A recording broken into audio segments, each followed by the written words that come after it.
নমো তচ্ছা ভগবতো অরহতো সম্মা সম্বুদ্ধচ্ছা।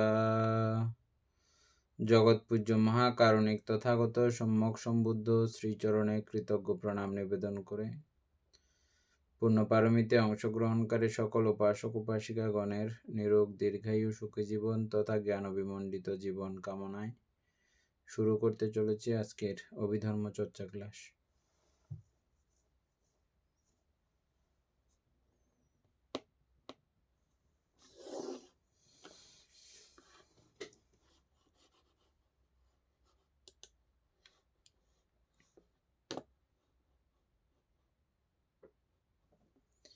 সেই হেতু তাহাদের কলাফানি হয়। এ পর্যন্ত শেষ হয়েছিল না, এর পরেও গেছিলাম আরো।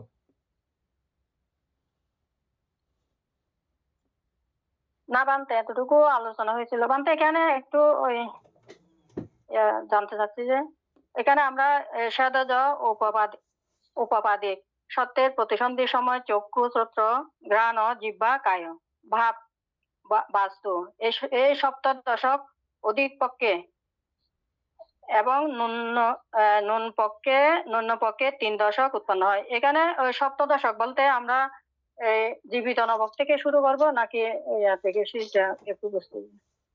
এই সপ্তদশকের মধ্যে হচ্ছে যে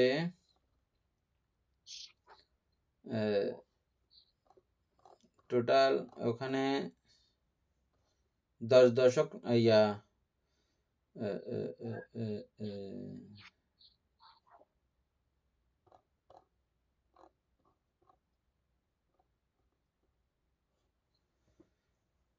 এখানে আমরা বাস্তু সহ দশক পাইছি।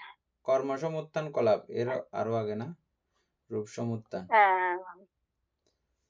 রূপসমুত্থান 6 প্রকার, চিত্তসমুত্থান, টোটাল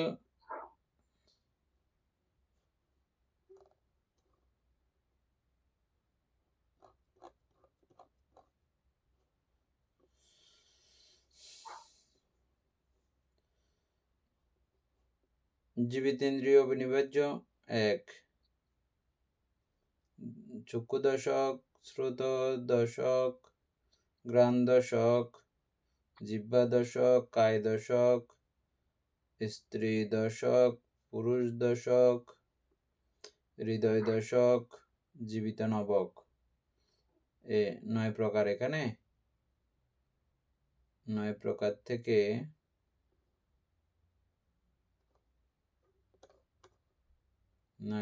জীবিত নবক থেকে শুরু করলে ওই সপ্তদশ মিলে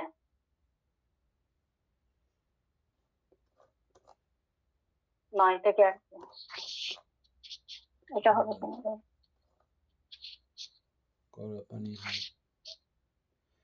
শ্বেতজ ও উপপাতিক সত্যগণের চক্ষু শ্রোত ঘ্রাণ জিহ্বা কায় ভাব বাস্তু এই সপ্তদশক।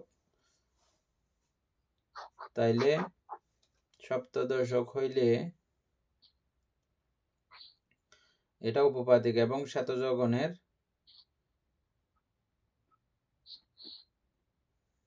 সত্যের প্রতিসন্ধির সময়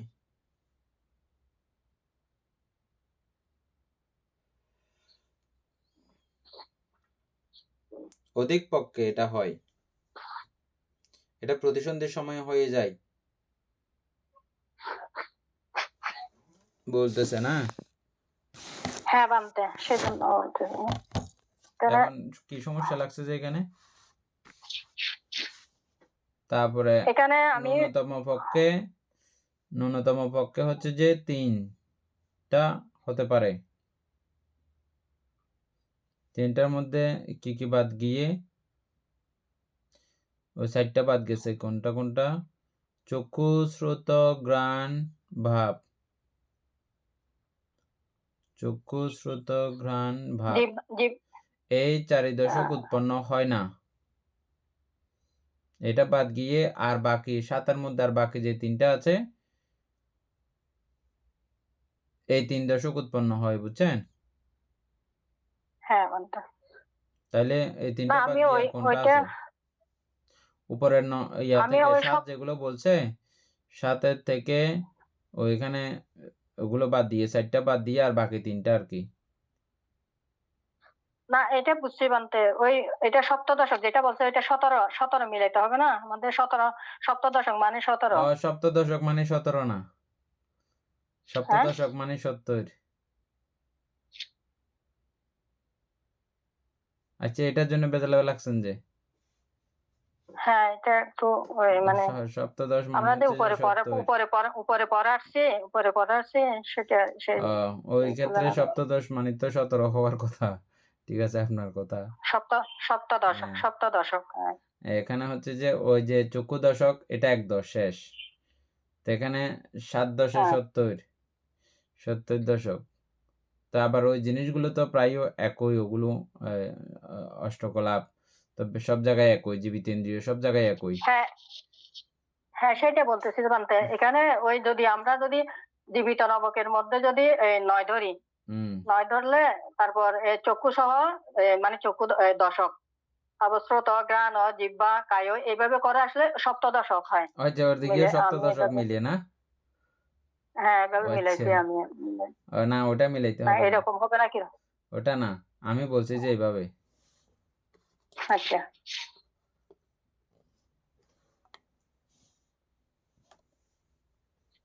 আচ্ছা, যাই হোক, সেটা শেষ। আর এই ক্ষেত্রে যদি 3টা নিয়ে উৎপন্ন হয় তাহলে এদেরকে কলাফানি হয়, এরকম বলা হয় আর কি।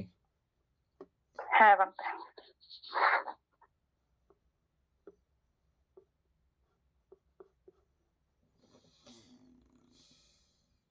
দীপেন বাবু পড়েন এই প্রকারে, না প্রকান্তরে।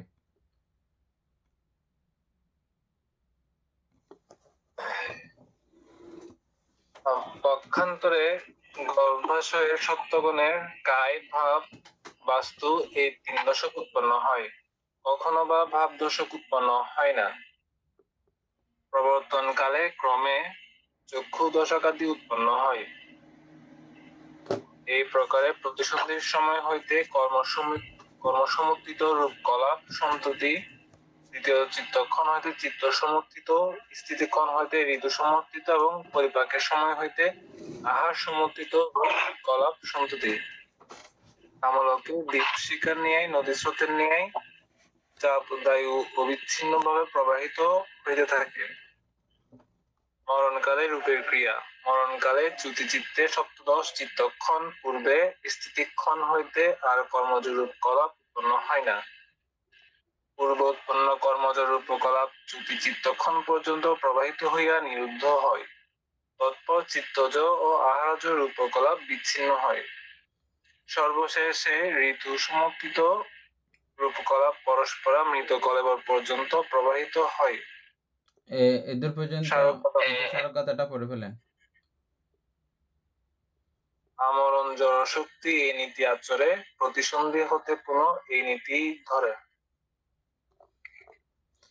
ঠিক আছে, বুঝে দিতে পারবেন এক লাইন এক লাইন?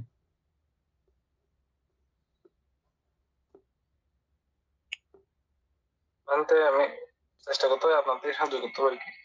ঠিক আছে, চেষ্টা করেন। পক্ষান্তরে গর্ভাশয়ে সত্যগুণের কায় ভাব বাস্তু এই 3 দশক উৎপন্ন হয়। অর্থাৎ আমরা যে সকল সত্যগুণ গর্ভজ সত্য যেগুলো আছে আর কি, এদের কায় ভাব বাস্তু এই 3 দশক উৎপন্ন হয় প্রতিসন্ধির সময়।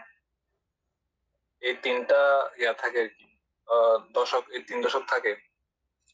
কখনো বা ভাব দশক উৎপন্ন হয় না, অর্থাৎ কখনো ওই ভাব দশক বলতে লিঙ্গ যেটা আছে আর কি, পুরুষ ভাব স্ত্রী ভাব, এইটা কখনো কখনো থাকে না। প্রবর্তনকালে ক্রমে চক্ষু দশকে উৎপন্ন হয়।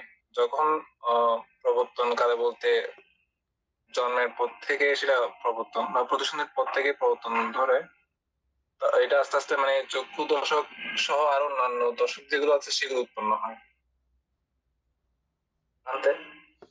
বুঝছেন অমিতা বড়ুয়া না এই 3 লাইন? হ্যাঁ বানতে বুঝছি ঠিক আছে, সবার জন্য কমপ্লিট। এর পরেরটা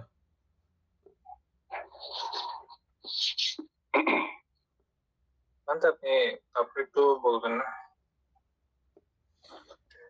আগেরটা তো গেল কলাপানি হয় পর্যন্ত চলে গেল, এটা হচ্ছে যে উপপাদিক এবং শ্বেতজ সত্যগণের বেলায়। আর যারা জরায়ুজ বা গর্ভাশয় সত্যগণের হচ্ছে যে কোনো কোনো ক্ষেত্রে 2 দশক উৎপন্ন হয়। কায় এবং বাস্তু, বাস্তু বলতে কি বুঝবো যে ওই হৃদয় বাস্তু আর কি। হৃদয় বাস্তু, হ্যাঁ, মানে হৃদয়টা একদম সূচনা লগ্নে উৎপন্ন হয়ে যায়, কারণ হৃদয় বাস্তুকে আশ্রয় করে আমাদের পুরো ভবাঙ্গ কার্যক্রম আদি যেহেতু চলতে থাকে, ওটা উৎপন্ন না হইলে বাকিগুলো তো সিস্টেম অচল না। এজন্য এটা কায়টাও থাকবে, কায়কে ভিত করে হৃদয় বাস্তু, কায়কে ভিত করে আবার হৃদয় বাস্তু থাকতে হবে এরকম কোনো ব্যাপার নাই, যেহেতু অরপের মধ্যেও এই বাস্তু তো আছে না, বাস্তুর অস্তিত্ব আছে না নাকি নাই?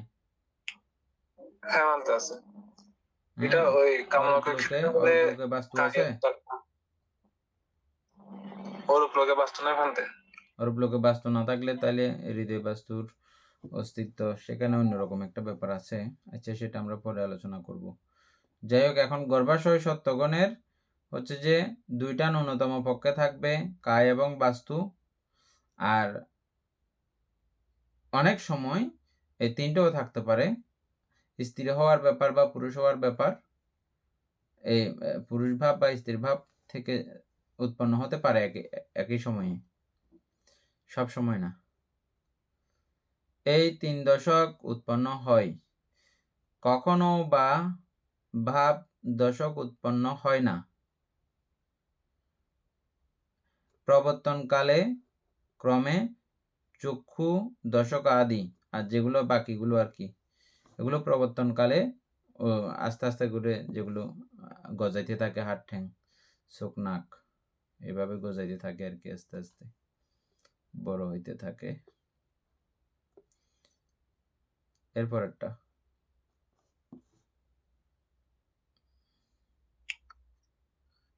এই প্রকারে প্রতিসন্ধির সময় হইতে কর্মসমর্থিত রূপকলাপ সন্ততি, হ্যাঁ অর্থাৎ এইভাবে প্রতিসন্ধির পর থেকে কর্ম সমর্থিত রূপকলাপ মানে কর্মের মাধ্যমে যে রূপ উৎপন্ন হয় আর কি, যে রূপকলাপ উৎপন্ন হয় সেটা বোঝাচ্ছে। আনতে ঠিক আছে? হ্যাঁ, বলে যা। দ্বিতীয় চিত্তক্ষণ হইতে চিত্ত সমর্থিত, অর্থাৎ প্রথম প্রতিসন্ধির সময় ওটা হচ্ছে মানে প্রথম যেটা সেই সময়ে রূপকলাপ সন্ততি, আর দ্বিতীয় চিত্তক্ষণ হইতে চিত্ত সমর্থিত, অর্থাৎ চিত্তজ রূপ যেটা সেটা উৎপন্ন হয় দ্বিতীয় চিত্তক্ষণ থেকে। স্থিতিক্ষণ হইতে ঋতু সমর্থিত, অর্থাৎ চ্যুতি পর্যন্ত সময়টা হচ্ছে স্থিতিক্ষণ এখানে। তো এই সময়ের মধ্যে ঋতুজ রূপ যেটা আছে সেটা এই সময়ের মধ্যে স্থিতিক্ষণের মধ্যে এসে ঋতুজ রূপটা দেখা যায়। এবং পরিপাকের সময় হইতে আহার সমর্থিত রূপ কলাপ সন্ততি, অর্থাৎ যখন আমরা খাওয়া দাওয়া করি সেটা যখন পরিপাক হয় তখন তারপর সেটার খাবারের কারণে যে রূপটা দেখা যায় সেটা হচ্ছে আহার সমর্থিত রূপ কলাপ সন্ততি। কামলকে দ্বীপ শিকার ন্যায় নদী স্রোতের ন্যায় যা আবদায় অবিচ্ছিন্নভাবে প্রবাহিত হইতে থাকে।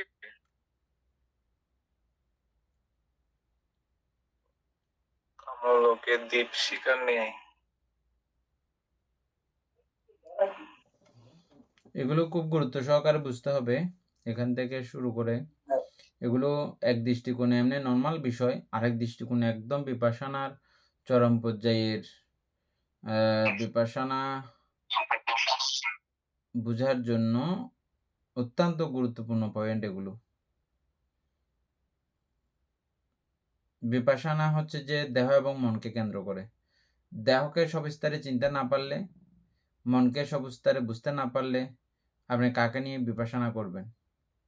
আপনাদেরকে আগে বহুবার বলেছি, পরম শ্রদ্ধেয় বনভান্তে এই কথাটা প্রায় সময় বলতেন, নামরূপ না চিনলেও কি বিপাশানা করবে? নামরূপ চিনতে না পারলে বিপাশানা করতে পারবে না। তাহলে এখানে আপনি রূপের অস্তিত্ব একেবারে শিখর থেকে শিখর পর্যন্ত আপনি চেনার উপায় আছে। পার্থিবভাবে এটা এর থেকে আর বিশেষ কোনো ব্যাপার না, এটা একেবারে বিজ্ঞান, বর্তমান বিজ্ঞানও এটা মানতে বাধ্য। এটা বিজ্ঞানের বাইরে কোনো কিছু না, বিজ্ঞানের বাইরে কোনো কিছু না, ঠিক আছে? তাহলে সুতরাং আমরা এটা উপাসকে আলোচনা করেছি। আমি আর একটু দেখতেছি।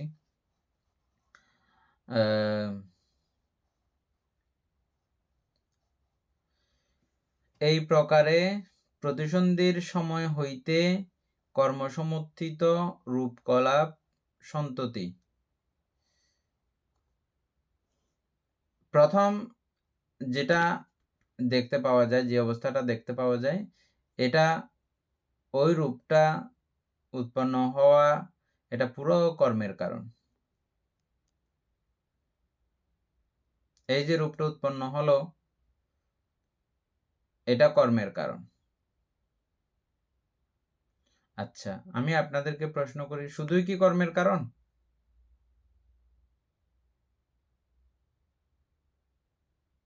টিপেন বাবু বলেন, শুধুই কি কর্মের কারণ? কোনটার কথা বলতেছি? ওই রূপটা, ওই যে কর্মজ কারণে রূপ উৎপন্ন হয়েছে বলেছে না। এখন এখানে কিন্তু বলা হয়ে গেছে কর্মের কারণে এই রূপের উৎপত্তি, এটা কর্মজ রূপকলাপ, কর্মসমর্থিত রূপকলাপ, এভাবে বলা হয়ে গেছে। এখন আমি আপনাদেরকে আবার জিজ্ঞেস করছি যে এটা কি কর্মের কারণেই উৎপত্তি হয়েছে শুধু? এখানে আমরা তো জানি যে রূপকলাপ 4 কারণে উৎপন্ন হয়, ঠিক আছে? তাহলে এই ক্ষেত্রে যখন প্রতিসন্ধি হচ্ছে, সেটা রূপ কর্মজ কারণ ছাড়া অন্য কোনো কারণ আসলে দেখা যায় না যেটার কারণে এই রূপকলাপটা উৎপন্ন হতে পারে। আচ্ছা, একটা গেল, আপনারটা আমি মানলাম, কোনো অসুবিধা নাই। আমি আপনাকে আবার বলতেছি, ভালো করে দেখেন, এটা কি এই যে কর্মজ কারণে রূপকলাপ তৈরি হলো, এখন সৃষ্টি হলো কর্মজ রূপকলাপ বলতেছি আমরা এটাকে, এই যে হলো, এটা কিন্তু এটার পিছনে লেজ একটা লাগানো আছে, সন্ততি, বুঝছেন? রূপকলাপ সন্ততি, রূপকলাপ সন্ততি, কি সুন্দর করে লাগানো আছে। এগুলো আসলে খুব ব্যাপক, এগুলোর ভাবতে গেলে, চিন্তা করতে গেলে। প্রশ্নটা বুঝছেন? এখন এখানে বইয়ে লেখা আছে এটা কর্মজ রূপ। আমি আবার পুনরায় বলতেছি যে কি এটা কি শুধু কর্মের কারণ উৎপত্তি হতে পারবে?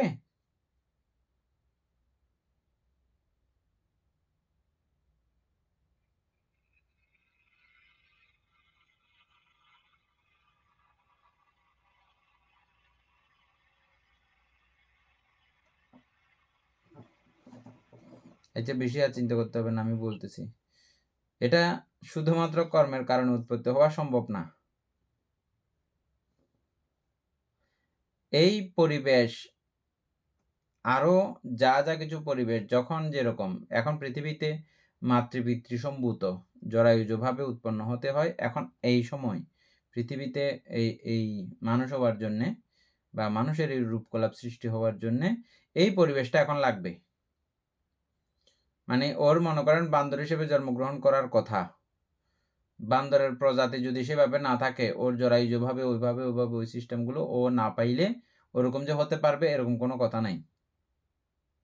ও কর্ম আছে আর কি, কিন্তু কর্ম অনুযায়ী এই পরিবেশটা যদি এখানে না থাকে, ও ভোগ করতে পারবে না। উদাহরণস্বরূপ, আমাদের ভবাঙ্গের মধ্যে বা চিত্তসন্ততির মধ্যে অনেকগুলো কর্ম আমাদের সঞ্চিত হয়ে থাকে, জমা হয়ে থাকে, কিন্তু এটা স্বর্গে গেলে মাত্র এরকম এই ভয়ঙ্কর ধরনের অকুশল কর্মগুলো ওখানে গেলে ফল দিতে পারতেছে না। খেয়াল করছেন? এগুলো আমার জমা আছে না, কিন্তু ওখানে পরিবেশ নাই, ফল দিতে পারতেছে না।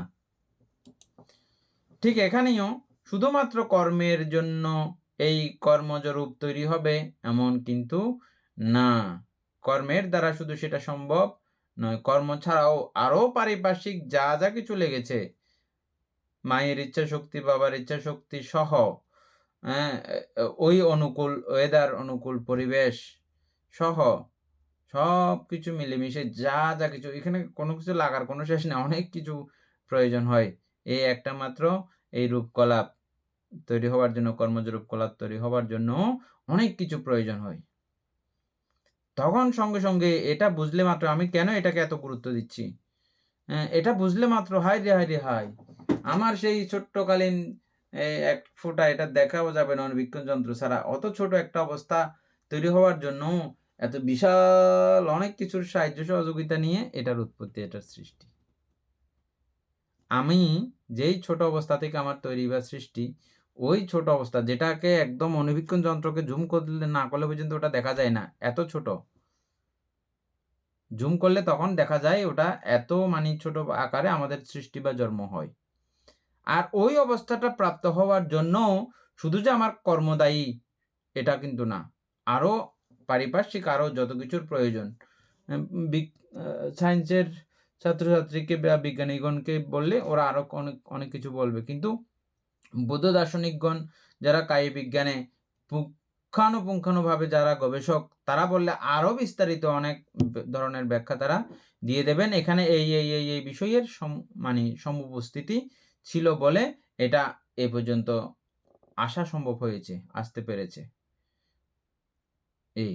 এটা ভাবলে মাত্র নিজেকে কোথায় হারিয়ে ফেলবেন, হায় রে হায়, এত ছোট পর্যায়ে পরিস্থিতি সৃষ্টি হওয়ার জন্য কত কিছুর সম্মিলন সমন্বয় এর প্রয়োজন হয়েছে।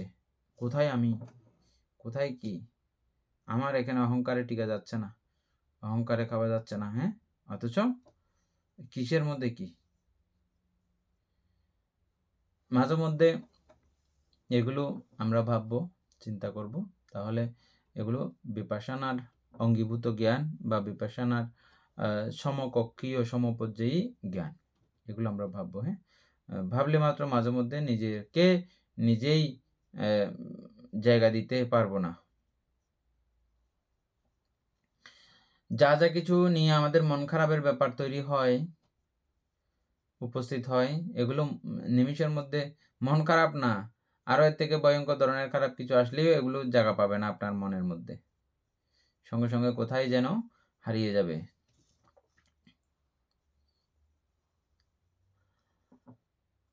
দ্বিতীয় চিত্তক্ষণ, প্রথম চিত্তক্ষণ তো ওই প্রতিসন্ধি চিত্তক্ষণ, আর এর পরের চিত্তক্ষণ হচ্ছে যে দ্বিতীয় চিত্তক্ষণ বলা হয়। এই দ্বিতীয় চিত্তক্ষণ হইতে যা হয়েছে, আর এটা ক্রমিকভাবে খুব সূক্ষ্মাতি সূক্ষ্মভাবে অতি ক্ষুদ্র ক্ষুদ্র কলাপের আকারে এটা ক্রমে বেড়ে চলেছে। ওই বারন্ত বারণের পেছনে এই আমাদের চিত্তশক্তিও সেখানে কাজ করে, কর্মশক্তি তো আছেই আছে, এই চিত্তশক্তিও সেখানে কাজ করা স্টার্ট করেছে। না হলে চিত্তশক্তি না থাকলে সেখানে মারা যাইতো, মারা যাইলে এটার উৎপত্তি বা কার্যক্রম পরিচালিত আর থাকতো না। সুতরাং ওই জায়গার দ্বিতীয় চিত্তক্ষণের পর থেকে ওই অবস্থাগুলোকে চিত্তজ বলতেও বাধ্য। তাইলে কর্মজও এখানে যুক্ত, আবার চিত্তজও সেখানে জুটে গেছে। ওই বিষয়টা সেম বিষয়টা এটা এখন তাহলে চিত্তজ হয়ে গেছে, প্রত্যেকটা অবস্থাকে সেখানে বাঁচিয়ে রাখতেছে, প্রত্যেকটা কলাপকে বাঁচিয়ে রাখতেছে ওই চিত্ত। যেহেতু চিত্ত আবার বাঁচিয়ে রাখতে সাহায্য করতেছে, তাইলে এবার চিত্তজ বলতে হবে। বা এর পরবর্তী বারন্ত অবস্থাগুলো সঙ্গে পুরো চিত্ত দায়ী।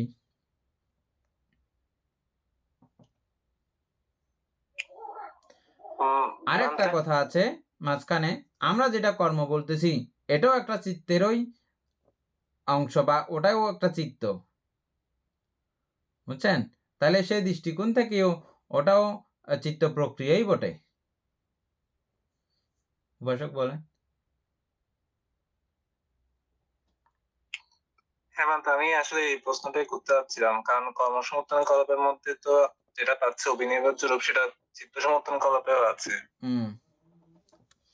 তো সেই দিক থেকে কর্মসমর্থন কলাপ বলতে শুধুমাত্র ওই কায় রূপ, এখানে শুধু কায় রূপ বোঝাচ্ছে এরকম না, এখানে চিত্তজ রূপও এখানে অন্তর্ভুক্ত আছে, এটা বলতে চাচ্ছিলাম। হ্যাঁ, যদিও বা এখানে আমাদেরকে আলাদা করে দেখানো হয়েছে দ্বিতীয় চিত্তক্ষণ হইতে এটা চিত্তজ রূপ, চিত্তসমর্থিত রূপ। চিত্তসমর্থিত রূপ বলতে ওই বর্তমান চিত্ত দ্বারা যেটা পরবর্তীতে ডেভেলপ হয়েছে সেটা।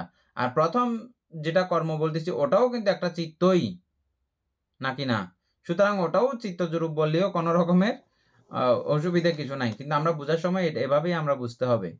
হ্যাঁ, দ্বিতীয় চিত্তক্ষণ হইতে এগুলো চিত্ত সমুত্থিত রূপ। তারপরে হচ্ছে যে স্থিতিক্ষণ হইতে ঋতু সমুত্থিত রূপ। স্থিতিক্ষণ বলতে আমরা এটা নিয়ে আমরা অনেক আলোচনা পূর্বেই করেছি। এখানে স্থিতিক্ষণ নামক কোনো আসলে অবস্থা নাই সত্যিকার অর্থে। এই বিষয়গুলোর মধ্যে, এই প্রক্রিয়া পর্যায়গুলোর মধ্যে স্থিতি নামক কোনো কিছু আসলেই পাওয়া যায় না। তথাপিও এটা প্রত্যেকটা বিষয়ের উত্থান পতন, ওই যে উত্থান এবং গমন উন্মুখ যদ্দূর পর্যন্ত উঠছে এই জায়গাটা এবং এই নামা শুরু করবে যে ওই অবস্থাটাকেও যদি বলা হয় তাহলে ওই স্থিতিক্ষণ বলা চলে। তবে ওখানে স্থিত হয়ে দাঁড়ানোর সময়, দাঁড়ানোর অবস্থা কোনো কলাপের নাই, বা কোনো চিত্তেরও এরকম পরিস্থিতি পর্যায় গভীরভাবে চিন্তা করলে স্থিতিক্ষণ খুঁজে পাওয়া যায় না। আমরা কিছু কিছু আলোচনাতে, পণ্ডিতগণের আলোচনাতে এটা খুব ভালো স্পষ্টভাবে উঠে আসছিল। তথাপিও আমরা একটা চিন্তা করে নিতে পারি স্থিতিক্ষণ। হ্যাঁ, কোন স্থিতিক্ষণ? ওই যে প্রত্যেকটা চিত্তের উৎপত্তি এবং উৎপত্তি, স্থিতি, বিলয়, ওই স্থিতিক্ষণের, এটা খুব সূক্ষ্ম থেকে সূক্ষ্মাতি সূক্ষ্ম সময়ের মধ্যে এই স্থিতিক্ষণ। ওই স্থিতিক্ষণের পর থেকে যেটা হবে এটা ঋতু সমর্থিত। আচ্ছা, এই ক্ষেত্রেও আমি আবার বলছি, আমাদের যে ওই কর্মসমর্থিত রূপ যেটা আমরা প্রথমে আলোচনা করেছি, ওই কর্মসমর্থিত রূপ উৎপত্তি হওয়ার জন্য ঋতু দায়ী কিনা, ঋতুর সংস্পর্শ আছে কিনা, ওই জায়গাটাও, ওই অবস্থাটাও ঋতু ছাড়া উৎপন্ন হয়নি। সূক্ষ্মভাবে এটাও বুঝে রাখতে হবে এবং বই অনুসারে এটাও বুঝতে হবে যে স্থিতিক্ষণ হইতেই এই ঋতু সমর্থিত রূপ এবং পরিপাকের সময় হইতে আহার সমর্থিত রূপ। পরিপাক বলতে একদম ক্ষুদ্রাতি ক্ষুদ্র, সূক্ষ্মাতি সূক্ষ্ম, সেই অবস্থা থেকে এই কার্যক্রমগুলো সৃষ্ট, ওই কার্যক্রমগুলো থাকে, বুঝছেন? ওই তখন থেকে আমাদের এই আহারের কার্যক্রমগুলো অটোমেটিক ভাবে তৈরি হয়ে যায়। ওই তখন থেকে এই পরিপাকের কার্যক্রমও এটা চলতে থাকে কন্টিনিউ। যখন খাদ্য খেয়ে পরিপাক কার্যক্রমাদির মাধ্যমে যে আহার রূপ সমর্থিত হয়, ওটাকে বলা হয় আহার সমর্থিত রূপ। এগুলো নর্মালি এমনি আপনারাও চিন্তা করলে বুঝে যেতে পারেন না? আমাদের ফ্যাট এখন আমরা এত বড় হয়েছে আর কি, গুঁড়ো গুঁড়ো ফোকের ফ্যাট আছে না, তো এরকম অদৃশ্য ওই প্রাণী যেটা একেবারে অনুবীক্ষণ যন্ত্র দিয়ে দেখতেও ফাটাফাটি হয়ে যাবে, সেই অবস্থাতেও ওর ফ্যাট আছে আর কি ওই বরাবরে। হ্যাঁ, ওই প্রাণীকে দেখতে পর্যন্ত কিয়ামত, আবার ওই প্রাণীর ফ্যাট কেমনে আবার দেখা যাবে, কিন্তু আছে, হয়তো দেখতে কষ্ট হয়ে যাবে, ঠিক আছে, আছে। যখন থেকে খাওয়ার শুরু তখন থেকেই হচ্ছে যে এই আহার সমর্থিত রূপেরও শুরু, রূপকলাপ সন্ততি। এই সন্ততি দিয়েই এই প্রমাণিত হয় যে ওই স্থিতিক্ষণ নাই। সন্ততি মানে হচ্ছে যে প্রবাহমান, এটার দেখা এটা চলতেছে, এটার দেখা এটা চলতেছে, এটা প্রবাহমান, এটাকেই বলা হয় মূলত সন্ততি। এই জন্য সন্ততি কথাটা অর্থ এক এক জায়গায় এক এক রকম করে বুঝতে হবে। আচ্ছা, যাই হোক, কামলোকে দীপশিখার ন্যায়, এই কথাটা এখানে আসছে, কামলোকে দীপশিখার ন্যায়, নদী স্রোতের ন্যায় যাবদায়ু অবিচ্ছিন্নভাবে প্রবাহিত হইতে থাকে। এটা যতদিন পর্যন্ত আপনার এখানে আয়ু আছে কামলোকের মধ্যে, শুধু মানুষকে বোঝানো হয় না, কামলোকের সব প্রাণী, দেবলোকের সব প্রাণী, এক কথায় কামলোকের। এটা দীপশিখা যেমন এখান থেকে মোম নিয়ে বতির মধ্যে এটা পানি হয়ে গলিত হয়ে উঠে যায় সিস্টেমে, এটা গরমের কারণে এটা টেনে নেব দিয়ে না, নিয়ে কিছু আগুনের কণা জ্বলে জ্বলে এগুলো অদৃশ্য হয়ে যাচ্ছে, আবার এদিকে নিচে থেকে তেল নিয়ে আবার এদিকে জ্বলতে থাকে। এটা অনবরত এমনভাবে চলতে থাকে যে আগুনটা একদম কন্টিনিউ আমাদের কাছে প্রতীয়মান। এটা প্রতিক্ষণেই তেলের কণা তুলতেছে, আগুন জ্বলতেছে, আগুন জ্বলে সেটা ছাই হয়ে যাচ্ছে, ছাই না, অদৃশ্য হয়ে যাচ্ছে, পুরা শূন্যের মধ্যে মিলিয়ে যাচ্ছে, বাতাসের মধ্যে মিলিয়ে যাচ্ছে। কিন্তু আমাদের কাছে মনে হচ্ছে যে এটা জ্বলে রয়েছে, না? কিন্তু এটা প্রতি কণা কণা মোম উঠতে উঠতে মোমক হয়ে যাচ্ছে, আগুনও এটা বিলীন হয়ে যাচ্ছে। যেটা বিলীন হচ্ছে সেটা কিন্তু আমরা চোখে দেখতেছি না।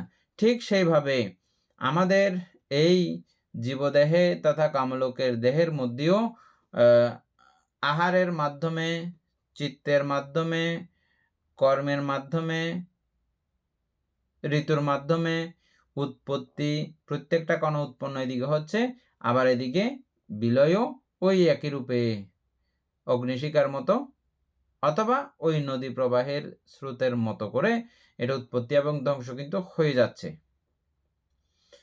এই উৎপত্তি ধ্বংসের অবস্থা ওই প্রকারে কেউ যদি একবার যদি এই দেহের মধ্যে দেখে, এক মুহূর্তকাল আগের দেহ, এক মুহূর্তকাল পরের দেহ একই না, অনেক কিছু পরিবর্তন, ব্যবধান, তফাৎ এটা দেখা হয়ে যাবে যদি ওই প্রকারে দেহকে দেখা যায়। এটা এত গভীর বিষয় তেমন কিছু না, এটা আপনারাও দেখতে পাবেন এই কথা। আজকের কথাটা বুঝে গেলে আপনারাও দেখতে পাবেন যে কিছুক্ষণ আগের একবার আমি বলার পূর্বে, আমি বলার পরের মধ্যে এই দেহে অনেক রকমের তফাৎ কিছু হয়ে গেছে। আরো খুব সহজে বুঝবেন, এখন আমরা সেকেন্ড পর্যন্ত খুব ভালো করে বুঝি, এই সেকেন্ডকেও আবার ন্যানো সেকেন্ড আছে, বুঝছেন? ওই ন্যানো সেকেন্ডের মধ্যেও বিশাল ব্যাপক পরিবর্তন এই দেহের মধ্যে ঘটে যায়। ন্যানো সেকেন্ড, একটা ন্যানো সেকেন্ডের আগে একটা পরে ন্যানো সেকেন্ডের পরের দেহ একই রকম না, একই পর্যায়ভুক্ত না। আমরা কন্টিনিউ এটাকে দেখতে রয়েছি বলে আমাদের একরকম মনে হচ্ছে যে 20 বছর আগে আমাকে যে দেখেছে ও এখন দেখে আমাকে আর চিনবে না। অনেক কিছু। এই পরিবর্তনটা একদিনে বা 2 দিনে হঠাৎ করে হয় নাই, এটা প্রতি ন্যানো সেকেন্ডে আস্তে আস্তে করে হয়েছে। সুতরাং ওই প্রতি ন্যানো সেকেন্ডে আমার এই পরিবর্তন সাধিত হয়ে গেছে। আর এই পরিবর্তন কিভাবে সাধিত হচ্ছে? ওই কোষগুলো, উৎপত্তি কোষগুলো ওদিকে মারা যাচ্ছে বলে। এগুলো প্রত্যেকটা উৎপন্ন যেভাবে হয়েছে এগুলো সবগুলো যদি বেঁচে থাকতো তাহলে কি বিশাল হয়ে যেত আমাদের দেহ। যতগুলো খানা খাইছি, কত বস্তা চাউল খাইছি হিসাব আছে, এগুলো যদি জমা থাকতো বিশাল হয়ে যেত না? এদিকে খাচ্ছেন, এটা সিস্টেম করে এসবগুলো দেহ কোষগুলো আবার অনিত্য হয়ে যাচ্ছে, হ্যাঁ, পায়খানায় চলে যাচ্ছে। আর পায়খানায় গিয়েও পায়খানায় এগুলো কোনো স্থিতি করে রাখতেছে না, এগুলো সেখানে আবার চারিধাতুর সঙ্গে মিলিয়ে মিশিয়ে আবার এগুলো খালি হয়ে যাচ্ছে। হ্যাঁ, যাই হোক, এই প্রক্রিয়াতে আমাদের এই দেহ ক্রমে ক্রমে ক্রমে ক্রমে এই 4 প্রকারে বর্ধিত হয়ে চলিতেছে। এই জন্যই বলা হচ্ছে কামলোকে দীপশিখার ন্যায়, নদী স্রোতের ন্যায় যাবদায়ু অবিচ্ছিন্নভাবে প্রবাহিত হতে থাকে। এটা লিখে রাখলে মাঝে মধ্যে আপনাদের এই গবেষণা উৎপন্ন হবে হঠাৎ করে। লিখে রাখতে পারেন, দেওয়ালে টেওয়ালের মধ্যে সাজিয়ে লিখে রাখতে পারেন। কেউ বুঝবেন অবশ্যই লেখার মর্মার্থ, যারা এটা বুঝতেছেন এখানে তারা বুঝবেন আর কি, এবং তারা দেওয়ালেও লিখে রাখতে পারবেন। এটা লিখে রাখলে মাত্র কারোর সঙ্গে ঝগড়া করতে ইচ্ছে করবে না, কাউকে বড় কথা বলতে ইচ্ছে করবে না, কারোর সঙ্গে একটু অহংকারমূলক চিত্ত চেতনা উৎপন্ন করতে ইচ্ছে করবে না। আর এগুলো উৎপন্ন না হইলে ওর থেকে সুখী মানুষ আর কেউ নাই। নর্মালি আমরা অবশ্য কথার কথাও বলি, বোবার কোনো শত্রু নাই, এগুলো আমরা কথার কথাও বলি। বোবা মানুষের সঙ্গে কেউ ঝগড়া যুদ্ধ করতে যায় না, ও কথা বলতে পারে না তো। হ্যাঁ, বলেন উপাসক, কি বলতে চাচ্ছিলেন? এটা কি যাবদায়ু? যতদিন আয়ু থাকবে আর কি, যে পর্যন্ত আয়ু, যে পর্যন্ত আয়ু থাকবে এটা অবিচ্ছিন্নভাবে এভাবে চলতে থাকবে। অবিচ্ছিন্ন মানে না ছিঁড়ে কানেক্টেড হয়ে চলতে থাকবে। এটার সঙ্গে এটার কানেক্টেড, এক দৃষ্টিকোণে কোনো কানেক্টেড নাই, আবার আরেক দৃষ্টিকোণ থেকে আমরা বলি যে কি ওই যে কানেক্টেড। কিসের মাধ্যমে কানেক্টেড হয়ে থাকে? ওই যে আপদাতুর মাধ্যমে, আপদাতুর এই বন্ধন ক্ষমতার মাধ্যমে একটার সঙ্গে একটা কোষের সঙ্গে একটা কোষ, একটা কোষের সঙ্গে একটা কোষ জোড়া করে রেখেছে। হ্যাঁ, আবার যে শুধু আপধাতুর ক্ষমতায় এরকম করে জোড়া লাগিয়ে থাকতে পারবে এটাও কিন্তু না। তেজ ধাতুরও প্রভাব আছে, ওই পরিমাণে তেজ ধাতু হইলে আর কি যে পরিমাণ থাকা উচিত দরকার। শুধু তেজ ধাতু আপধাতু দুইটা দিয়েও যেটা আটকে থাকবে তা কিন্তু না, সেখানে বায়ু ধাতুরও ব্যাপার আছে। শুধু যে বায়ু ধাতুর মাধ্যমে যে চলবে, তিনটা দিয়ে চলবে তা কিন্তু না, পটবী ধাতুরও ব্যাপার আছে।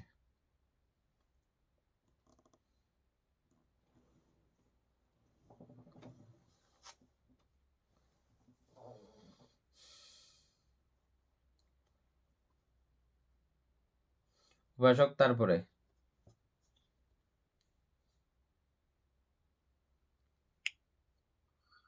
মরণকালে রূপের ক্রিয়া। মরণকালে চ্যুতিচিত্তে সপ্তদশ চিত্তক্ষণ পূর্বে স্থিতিক্ষণ হইতে আর কর্মজরূপ কলাপ উৎপন্ন হয় না।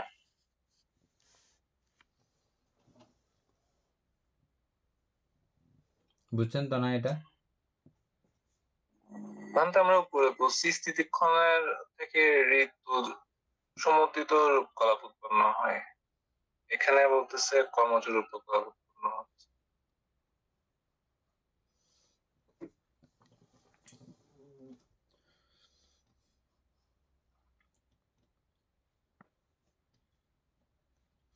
মরণকালে, এটা হচ্ছে যে মরণকালের কথা, হ্যাঁ, মরণের সময়ের কথা। মরণকালে চ্যুতিচিত্তের সপ্তদশ চিত্তক্ষণ পূর্বে, সপ্তদশ চিত্তক্ষণ পূর্বে, সপ্তদশ চিত্তক্ষণ গুলো মনে আছে?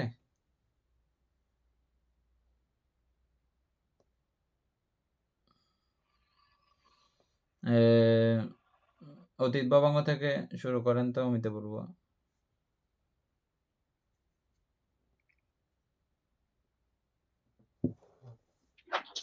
আন্তে অতীত ভবাঙ্গ, ভবাঙ্গ চলন, অতীত ভবাঙ্গ, ভবাঙ্গ চলন, ভবাঙ্গ উপচ্ছেদ, আর পঞ্চদারাবর্তন, তারপর বিজ্ঞান, সম্প্রতি সন্তিরণ,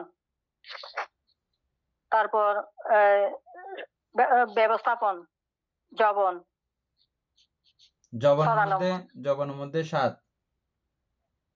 হ্যাঁ, জবনের মধ্যে 7। তারপর তদালম্বনের 2, এই 17। 17 তো 17। এই 17-র মধ্যে 17-র মধ্যে এখানে হচ্ছে যে কত চিত্তক্ষণ?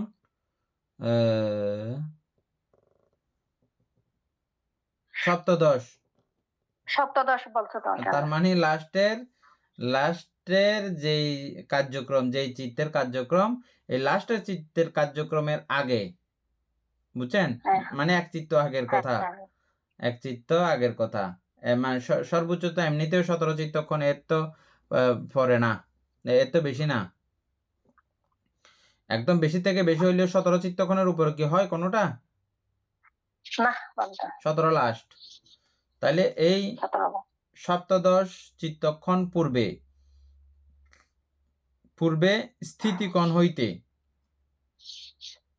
পূর্বের স্থিতিকোণ হইতে, মানে ওই সপ্তদশ চিত্তক্ষণের পূর্বের যে ওটা শেষ হওয়ার যে জায়গায় শেষ হয়েছে ওই জায়গা থেকে স্থিতিকোণ বলতে ওটা বুঝতে হবে, বুঝছেন?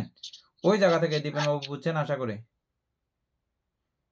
মানে আমার ওই চিত্ত শেষ হয়েছে মনে করেন তদালম্বনে গিয়ে, তদালম্বনের একটা স্থিতিকোণ আমরা যদি ধরে নিতে পারি, ধরি, পারবেন ধরে নিতে? ওদিকেও বলছে যে কি আমরা চিত্তের এরকম কোন স্থিতিকোণ পাওয়া যায় না, তথাপিও একটা ওই স্থিতিকোণ বলতে উৎপত্তি এবং ধ্বংসের মাঝামাঝি যে অবস্থা, ওটাই স্থিতিকোণ। তো ওটাকেও যদি ধরি ওই স্থিতিকোণ, হ্যাঁ, এটা তদালম্বনের বেলায় না ধরে ওখানে আপনি তদালম্বনও শেষ হয়েছে, ওটা উৎপত্তি হওয়ার ঠিক প্রাক্কাল, ওই দুইয়ের মধ্যস্থ অবস্থাকেও আপনি স্থিতিকোণ হিসাবেও মনে করতে পারেন। ওই স্থিতিকোণ হইতে আর কর্মজ রূপকলাপ উৎপন্ন হয় না। এখন বুঝছেন? এই কর্মজ রূপকলাপ ওই মরণের আগ মুহূর্ত পর্যন্ত, মরণ চিত্তের লাস্টের চিত্তের আগ পর্যন্ত এই কর্মজ রূপকলাপ উৎপন্ন হতে থাকবে। ক্লিয়ার হয়ে গেছে না? ওই চ্যুতি চিত্তের বান্ধে চ্যুতি এটা চিত্তে মানে এটাকে আর যতক্ষণ যাবতায়ু বলা চ্যুতি হয় না, যেহেতু এক চিত্ত ওটাও তো আয়ু, সেজন্য আর যাবতায়ু বলা হয় নাই। আগেরটা কিন্তু যাবতায়ু। এর আগে যে সিস্টেম পড়ছিলাম ওখানে লেখা আছে যে যাবতায়ু পর্যন্ত এই সিস্টেম যাবতায়ু। চলমান। আর এখানে বলা হচ্ছে যে কর্মজ রূপের বেলায় হচ্ছে যে ওই এক চিত্তক্ষণের আগ পর্যন্ত হচ্ছে যে এই কর্মজ রূপকলাপ তৈরি হতে থাকে, ওখানে রূপকলাপ উৎপন্ন হওয়া বন্ধ হয়ে যায় এক চিত্ত আগে পর্যন্ত। ক্লিয়ার হয়ে গেছে না? আর আলোচনার দরকার নাই এদূর পর্যন্ত না?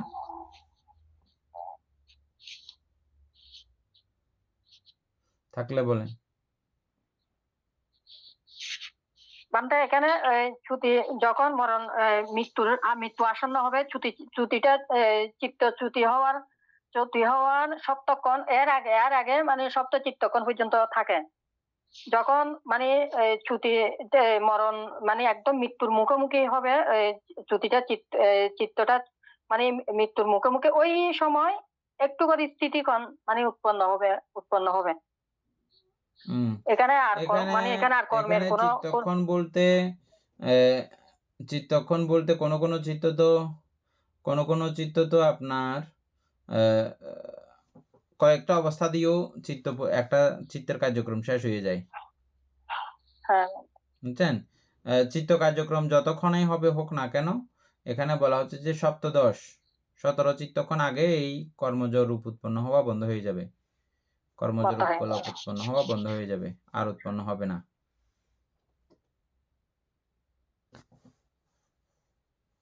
মানে একেবারে শেষ চিত্তক্ষণের অবস্থা পর্যন্ত এটা এই কর্মজ রূপ উৎপন্ন হওয়া কন্টিনিউ থাকে।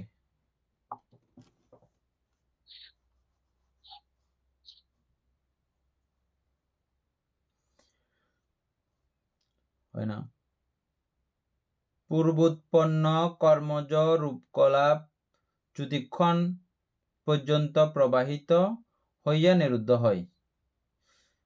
কিন্তু পূর্বোৎপন্ন কর্মজ রূপ, আমার ওই যে পূর্বোৎপন্ন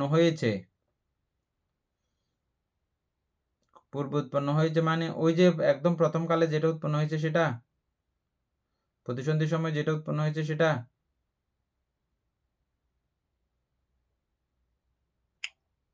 সেটাকে তো বুঝছো অনেক আনন্দ। সেটা তো এটাই আমি আপনাদেরও মাথায় সেটাই থাকবে এই জন্য বলতেছি আর কি। এটা তো সেই মুহূর্তে বেনিশ, এটা তো এর পরের কোন ইমান নাই। ওটা তো হবে না বলছো না, রূপকলাপ উৎপন্ন হবে না বলছো না, এখন পূর্বোৎপন্ন ওই সময় যেটা মনে হবে এটা মানে অতীত কর্মের সবগুলো আসবে না। অত দূরে চলে যাচ্ছেন কেন?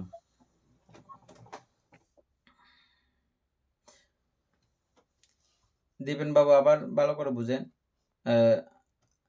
আমাদের প্রতিসন্ধির সময় যেই কর্মজ রূপ উৎপন্ন হয়েছিল, এটা কি এই চ্যুতিক্ষণের আগ পর্যন্ত কি এতদূর করে কি এটা আসছে? ওই রূপটা কি আছে এখনো?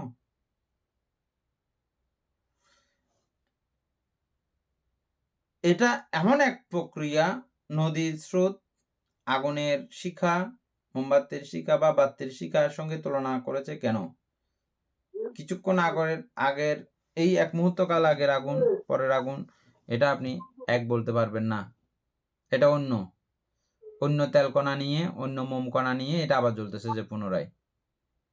এত দ্রুত এটা বিগলিত হয়ে যাচ্ছে, বাতাসে বিলীন হয়ে যাচ্ছে, আগুনে জ্বলে পুড়ে। বুঝছেন? ঠিক ওই ক্ষুদ্র থেকে ক্ষুদ্র সময়ের মধ্যে আমাদের এই দৈহিক অবস্থাও এভাবে পরিবর্তিত হয়ে যায়। আর এই যে প্রথম আমার যেই প্রতিসন্ধি কালে যেই রূপকণা সৃষ্টি হয়েছে, এটাও ঠিক একই রকম। ওই বতি যেহেতু আছে, বতির মধ্যে এটা আগুন কানেকশন তৈরি আছে, সেখানে এটা জ্বলে পুড়ে ওটা বিলীন হয়ে গেছে সঙ্গে সঙ্গে। কিন্তু আরো আছে আর কি, আরো উৎপন্ন হওয়ার ব্যবস্থা আছে, উৎপন্ন হচ্ছে কর্মজ কারণে, চিত্তজ কারণে, আহারজ কারণে, ঋতুজ কারণে প্রতিনিয়ত উৎপন্ন হয়ে চলেছে, আর ওদিকে ক্ষয় হয়ে চলেছে। আর যেটা প্রথম ছিল সেটা এখন আর নাই। এখন কথা বাদ দেন, এর পরবর্তী ক্ষণেও তাকে আর খুঁজে পাওয়া যায়নি, যেটা দিয়ে এই কানেকশন শুরু হয়েছিল সেটাকে আর পরবর্তী ক্ষণে খুঁজে পাওয়া যায় না, একটু পরেও। সুতরাং এতদূর পর্যন্ত কোত্থেকে আসবে? যাই হোক, ওই কর্মীয়ভাবে কর্মজভাবে প্রবাহিত হতে হতে হতে হতে লাস্ট পর্যন্ত যেটা এসছে ওইটাও কতক্ষণ পর্যন্ত থাকতেছে?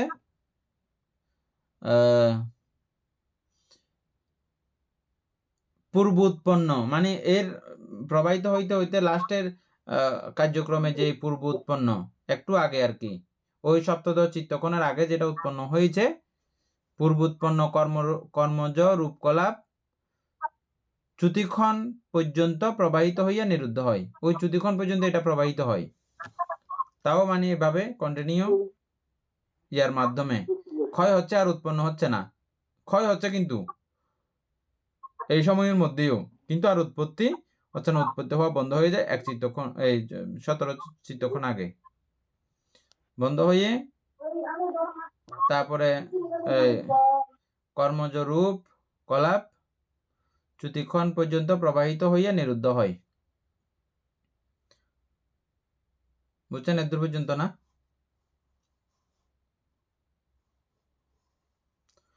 তৎপর চিত্তজ ও আহারজ রূপকলাপ বিচ্ছিন্ন হয়। তৎপর কি হয়? চিত্তজ ও আহারজ রূপকলাপ বিচ্ছিন্ন হয়। এটা হবার সঙ্গে সঙ্গে চিত্তজ যে কার্যক্রম, আহারজ যে কার্যক্রম, এগুলো সবগুলো বিচ্ছিন্ন হয়ে যায়।